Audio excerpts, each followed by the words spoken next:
Saw gains. The Nasdaq closed the day in the green, up roughly 1.5%. The S&P ended up around 1%.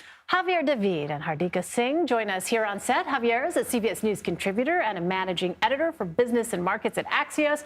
And Hardika is a markets reporter at the Wall Street Journal. Welcome to you both. So Hardika, let me start with you. What was driving the markets today? It's been a really good week for stocks. First of all, investors were really nervous for the longest time last month about the debt ceiling. And now it seems like that's no longer one of their top concerns. In addition to that, we have seen the Federal Reserve officials come in and signal that, yeah, maybe for June, we will look at pausing rates. However, that does mean that later this summer, they might end up raising rates. Another thing we have seen is that this whole rise of AI, that has led to a frenzy on Wall Street. It was a frenzy, wasn't it, right? Exactly. Chip makers are soaring, to no surprise. And then we have the jobs report, which was extremely strong this morning, shows that there's a really hot labor market out there. And so, Javier, the Senate has signed off on the terms to a new bill raising the nation's debt ceiling. How are the markets viewing this legislation and what it's expected to do in the next 2 years? Yeah, this is one of those instances where Washington kind of like plays chicken with the markets in terms of the debt ceiling. It's like, okay, we're getting close to default, or we might default. Right. And hey, by the way, at the 11th hour, we came up with a solution, which means that we get the privilege of coming back here in 2025 and doing this all over again. Right. But at least for the time being, this was a very big thing that the market was concerning. The investors were concerned about. They were climbing the wall of worry. Will the U.S. kind of default on its obligations, the full faith and credit of the United States? It bears mentioning that Fitch today said that they were keeping their AAA watch on negative, which basically means it's inclined to a downgrade. It really suggests that whatever the bill that we signed or that President Biden will sign really hasn't solved the fundamental problems. We're still sort of spending a lot. We still have no real way to tame entitlements. But the good news, at least on the margins, is that for the first time in a very long time, we're going to cap spending, and that on an inflation adjustment basis, it actually translates into spending cuts. So on some level, the market is less concerned about this, and markets, tend to sort of overshoot on the upside. And this might be one of those times where they were a little bit too ebullient. But reading the fine print and getting into the details of it, we'll be back here, sadly, again in 2 years to figure this out again. Yeah. Okay, so Javier, let me ask you about this jobs report, because we were talking to a reporter earlier who basically said it was, like a buffet. There was something in it for everyone, right? Depending on what the argument was you were trying to make. I wonder at this point what it means, though, for the status of the overall labor market, given the history that we've seen recently. You have a labor market that is still fundamentally very strong, but decisively cooling. And cooling means people are getting laid off en masse, but there's still enough jobs out there for people that actually are seeking and want them. I think the real interesting takeaway here is that people aren't talking a lot about is wage gains. Wage gains are really cooling. And I think that is what the Federal Reserve is very much focused on. They don't want to throw people en masse out of their jobs, but they want for people to kind of pull back on spending. And a big part of that equation is the wages. And to the extent that employers are not sort of hiking wages and enticing people to leave their jobs to go to other jobs, that's an encouraging thing. So there is more jobs out there, certainly, but you're not getting sort of people throwing money at applicants to get them to leave their jobs. That effect is kind of starting to level off a little bit, and that I think will be decisive when we see the Fed meet next week to decide what they're going to do about rates. Yeah, so Hardika, let's dig into that a little bit. So despite the job growth, unemployment ticked up as well. So how are investors reacting to that? It's been absolutely crazy with regards to that. So just a few weeks ago, investors were betting that in the June meeting, the Fed was indeed going to raise rates. Now, because of what the Fed has signaled recently, investors see a 70% chance that the Fed pauses at the upcoming June meeting.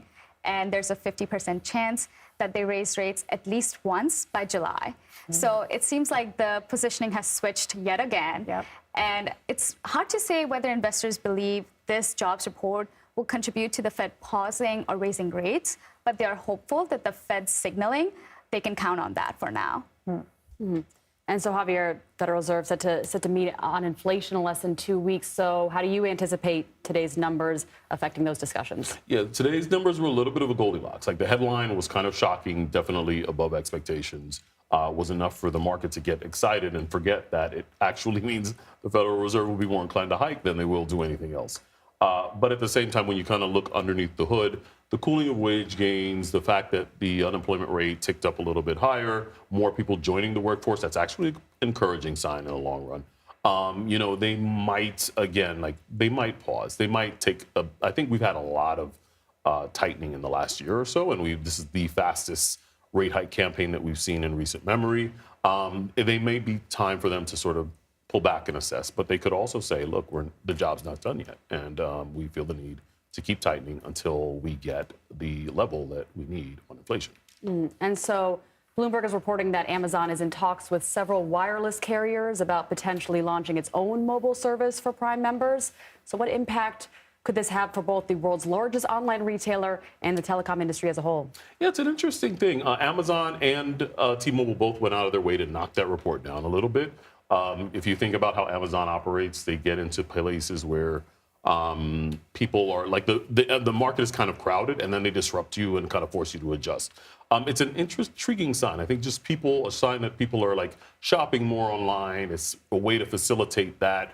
It's kind of mutually beneficial, mutually reinforcing. It kind of gives T-Mobile a way to attract customers. It gives Amazon a way to appease their existing client base and maybe add a little bit more. Whether or not it actually works out that way is anyone's guess. But I think by and large, it's an interesting synergy and a sign of the way in which e-commerce kind of drives our lives. Like we're all shopping online, we're all on our mobile phone. It makes sense for the world's biggest retailer and one of the world's biggest cell phone carriers to kind of like find some way to partner and reinforce one another. So speaking of tech, Hartika, some speculators feel the NASDAQ is slated to rally to their highest levels since last year, but there are concerns with the bearish positioning of the S&P 500. So I'm wondering, why are some experts expecting a decline with the market here? I mean, are there reasons, are there indications that people should be nervous?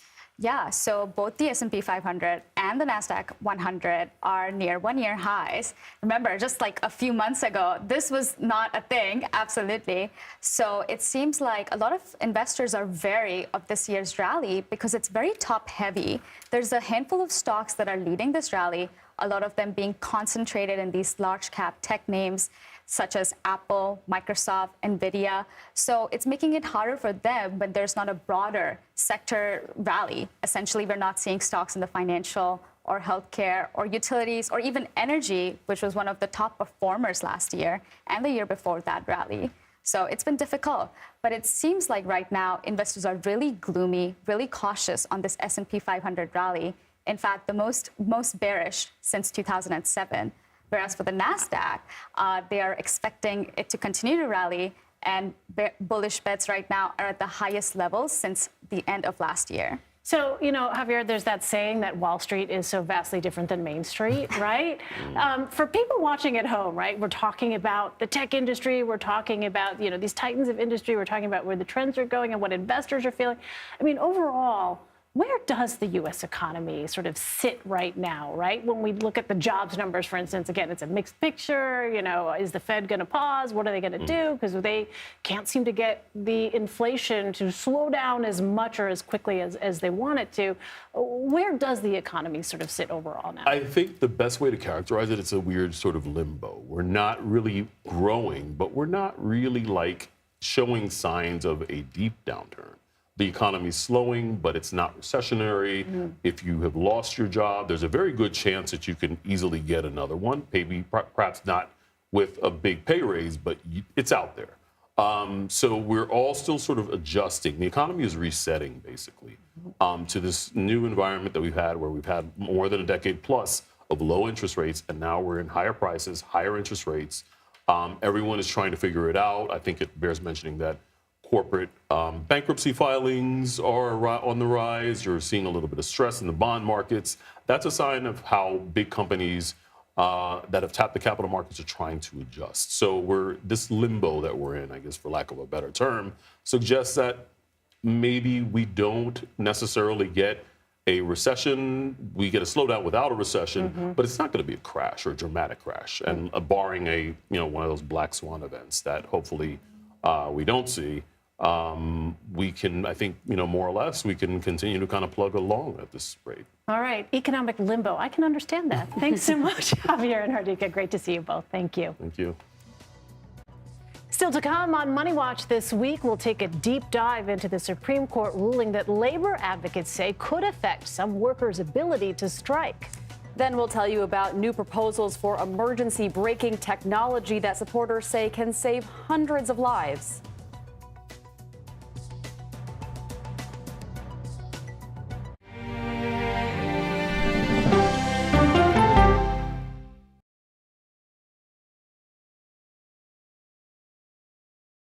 If it's important to our nation, I wonder how you think about where America is at this moment. it's on Face the Nation. Can there be stability if Vladimir Putin remains in power? Face the Nation with Margaret Brennan on CBS.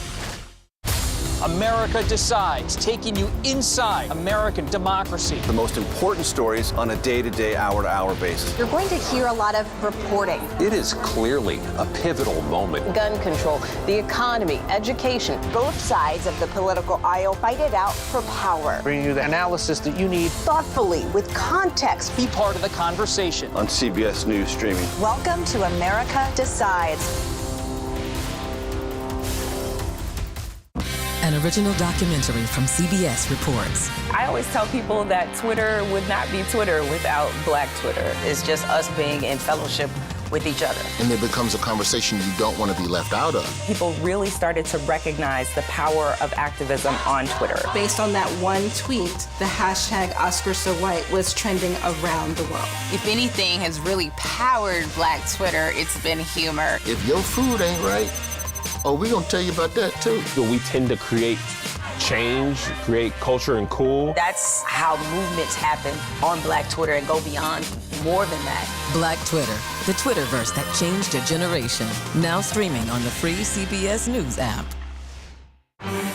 When weather turns extreme, the threat of severe weather and dangerous tornadoes is expected to last. CBS News and the Weather Channel bringing virtual weather technology so advanced, so real. Let's bring in our partners at the Weather Channel. Now 6 feet of water, imagine that. Cars that can act like battery lamps. These hyper-realistic simulations show you what the weather will look and feel like before it happens. Feel the forecast, streaming on CBS News. An original documentary from CBS reports. The carnage in our nation's schools has become painfully repetitive. Now one more child! School shootings have parents fighting mad. I promised my daughter I was going to fight. It's going to keep on happening. And teachers taking lessons in how to fight back. This is an exercise. We approach it as it's you or them. It shouldn't have to be your teacher's job to protect your life. But will the battle over gun control People are afraid that they're going to lose their gun rights altogether. be the hardest lesson of all? The exercise, you're having to shoot at an adult. Are you prepared to have to kill one of your students? Guns in the Classroom, now streaming on the free CBS News app. Everybody wakes up in the morning and they are pelted with alerts that frighten them, news that agitates them. With this show, we have the time to explain what's going on. Here's a deeper understanding of what's happening. Primetime with John Dickerson. Stream on the free CBS News app.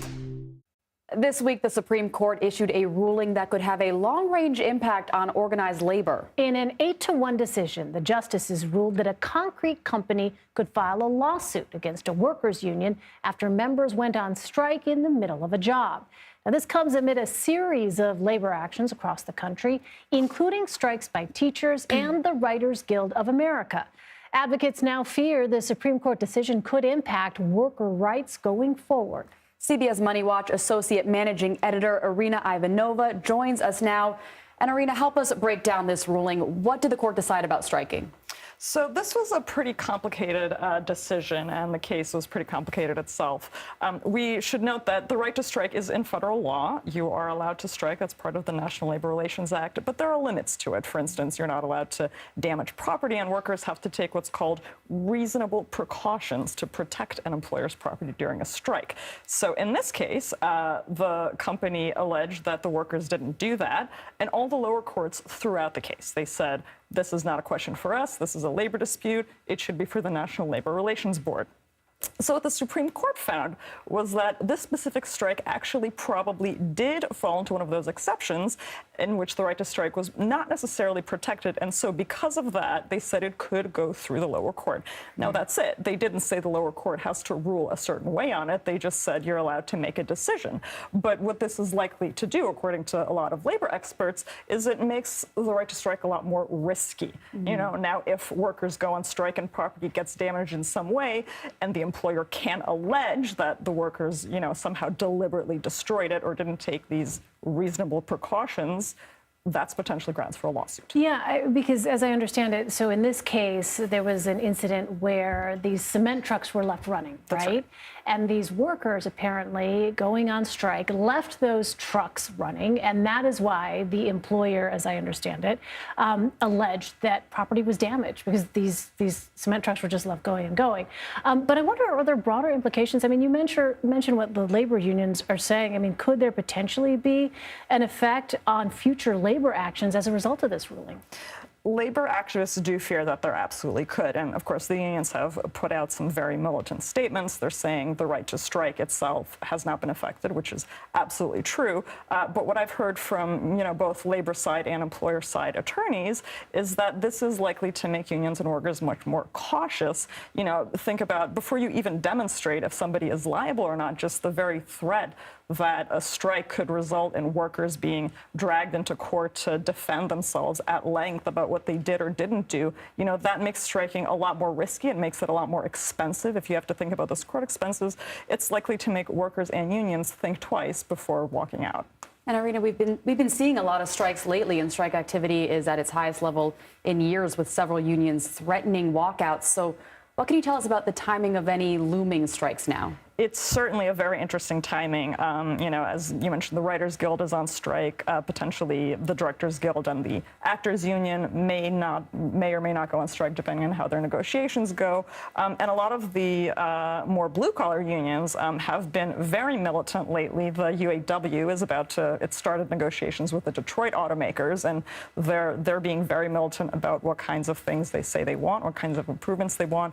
UPS workers, who are represented by the Teamsters, have been saying for months now that if there's no new contract when this one expires, which is July 31st, that there is going to be a strike, and that could potentially be a massive strike, you know, 350,000 workers. I'm personally interested in issues like the Starbucks strikes. Yes. You know, if you think about it, Starbucks workers have been walking out a great deal, and that's a situation where, you know, if workers walk out and say milk goes bad, you know, because that's what milk does. Does Starbucks potentially pursue a legal strategy? Do they try to sue their workers in court? And does that make those people a little more cautious, a little less likely to walk out? Oh, wow. Interesting stuff. Irina Ivanova, thank you so much. Thank you. Most automakers have voluntarily installed automatic emergency braking, which can stop or slow down a car when the driver doesn't react fast enough. But the government now wants it required in all vehicles and is proposing major improvements to the technology. Astrid Martinez has the details. AAA tested vehicles traveling 30 miles per hour toward a stationary object and found automatic emergency braking, or AEB, was effective at preventing a crash. But that changed when the car's speed increased, and the tech also struggled in other real-world scenarios. The government wants to see that change. We're proposing to require that these systems be much more effective at much higher speeds. The National Highway Traffic Safety Administration is proposing new standards that would require AEB to prevent a crash at up to 50 miles per hour. That means that a vehicle has to stop without touching another vehicle in front of it. The test is very tough to meet. The government also wants to see the technology improve to help prevent more crashes involving pedestrians. Previous testing has shown AEB can be effective in the daylight, but struggles avoiding an accident when it's dark out. Most of the systems are completely ineffective at night. AAA's Greg Brannon says automakers wouldn't need to make dramatic design changes to reach the new proposed standards. The major automakers have put the resources behind developing these systems. So what we're talking about is software and philosophical changes to the systems. But the upgrades would still cost car companies millions. The industry group Alliance for Automotive Innovation tells CBS News it is reviewing the proposal and anticipates submitting comments. The government will consider those comments before finalizing the new rules. Astrid Martinez, CBS News, New York. Still to come on Money Watch this week, Great Britain's train system grinds to a halt as employees stage a massive strike on one of the busiest weekends of the year. How it's affecting the economy. And then reducing the carbon footprint of takeout and delivery. What some companies are doing to make sure the only thing brought to your home is good for you. You're streaming CBS News.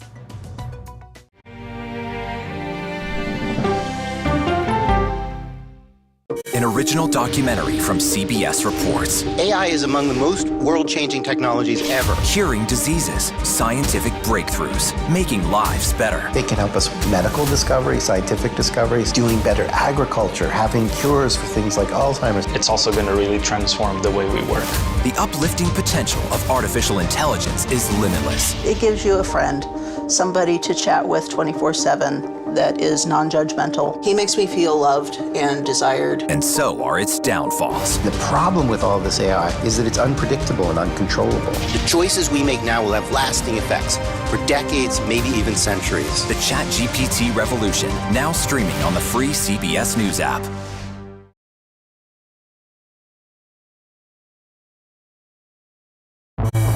An original documentary from CBS reports. Controversial Congressman George Santos. Why won't you answer our questions? How did he manage to get elected? Thank you very much, and God bless you, and God bless the USA. George Santos' campaign was a campaign of deceit, lies, fabrication. And who is he, really?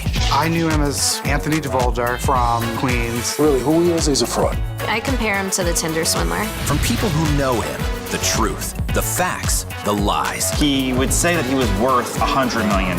It's an incredibly cynical episode in American politics, beyond satire. Had you ever seen anything like this? No, and I hope I never see it again. Campaign of Deceit, now streaming on the free CBS News app. She dazzled on the court and off the court as a businesswoman. Thank you for joining us on Person to Person. Tennis superstar and entrepreneur, Serena Williams.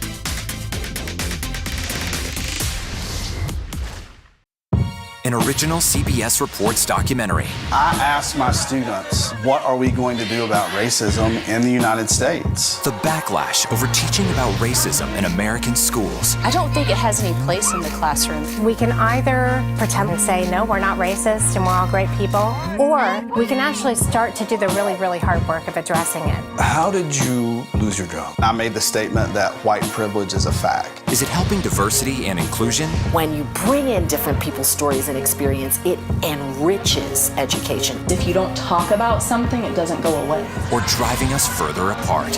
What schools are doing to our children in the name of anti-racism is in fact teaching them racism. The intention is to put us in this war against each other. An original CBS Reports documentary, streaming now.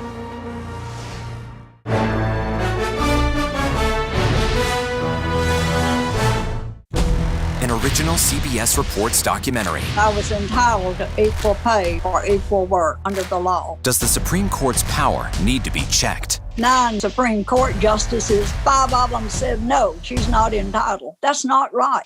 Calls to fix the court tend to go along with the politics of the moment. Republican-appointed justices have all tended to go in one direction, with the Democratic-appointed justices tending to go in another. Even though it's only 9 justices, it takes 5 of them to make the law of the land. Does it have political impact? True. Political intent? Probably not true. If the American people don't trust the judgment of their court, that's a real problem for our democracy. An original CBS Reports documentary, streaming now. On our places, bright shiny faces, When you wake up in the morning, we want to be your go-to team. I don't go to work in the morning. I go for coffee with my two good friends, and we talk about the world. A 24-hour rail strike is threatening some major events in the UK. CBS News foreign correspondent Remy Inocencio has more on the labor dispute and the latest international headlines. Yeah, we've actually been talking about rail strikes for an entire year now. Can you believe it? And these new strikes just happen to coincide with Beyoncé tomorrow, the FA Cup, which is England's oldest football competition, and then there's the Epsom Derby, which is a famous horse racing event. Right now, an estimated 20,000 train station staff and train guards are on strike. That means just about half of the country's trains are running. People say they're booking bus tickets to try to get in and out of London. Some are even cycling dozens of miles, up to 50 miles, and others are getting ready to pay more for their Ubers and their lifts on the clogged roads out there. And tomorrow, the train drivers are going to go on strike. That's after they shot down an offer from the Rail Authority of a 4% bump this year and then another 4% bump next year. They just say it's not enough because with inflation recently over 10% here, they'd be getting a pay cut and that they haven't had a pay raise since before COVID hit. Now, while thousands of people are walking out on their jobs in the UK, millions of college graduates over in China are hoping to find a job this very instant. The country has published new data that actually does acknowledge record youth unemployment. Now, more than 20% of Chinese youth between the ages of 16 and 24 do not have a job. And that is an unfortunate record, and that's 4 times bigger than the country's overall jobless rate, which is just over 5%. And this has a lot to do with COVID. The pandemic shut down state-owned factories and private companies downsized there. Many of those blue-collar jobs and those white-collar jobs still just haven't come back. And in reaction, Beijing is now pushing the provincial governments to help students look for jobs and to counsel them on how to ride out this problem. Like, for example, going for a second diploma or to look for jobs someplace in the countryside, which is something that President Xi Jinping has been pushing to try to balance out the urban-rural economic divide. But the concern here is that if this unemployment goes unchecked, this could cause social as well as political upheaval, which Beijing, of course, we know for decades has taken massive pains to try and avoid. Elaine, Allie. Ramy, thank you. Ordering takeout is an easy way to get dinner on the table, but that convenience comes with a lot of single-use plastic that can wind up in landfills. Bradley Blackburn reports on new startups trying to deliver food without the waste. At the restaurant Raiz in New York City, the vegan Mexican food is cooked to order and packaged in a new, greener way. Diners can order takeout in containers that can be reused instead of being thrown away. I love giving people the option. Owner Nick Johnson partnered with a company called Deliver Zero, which works with 200 restaurants in New York and Colorado.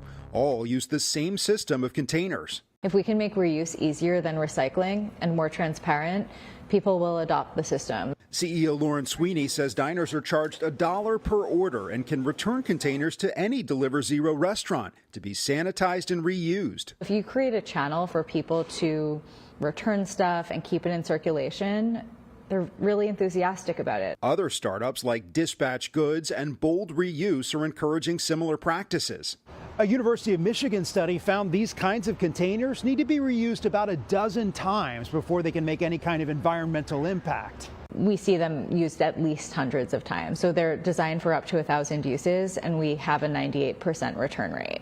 Customers have 3 weeks to return the containers or face a surcharge. We have a dishwasher, so we can wash them here. Johnson says the environmentally friendly option is also friendly for his bottom line. That's because Deliver Zero charges just a few cents per use, far less than having to buy new single-use packaging. We would love if we only were using that for takeout. Helping small businesses save some green while delivering something better for the planet. Bradley Blackburn, CBS News, New York. Well, that does it for MoneyWatch this week. In the week ahead, an annual tradition circled on the calendar of techies all over the world. We're talking about Apple's Worldwide Developers Conference, where we'll get a look at all the new features coming out next year. You're streaming CBS News, always on.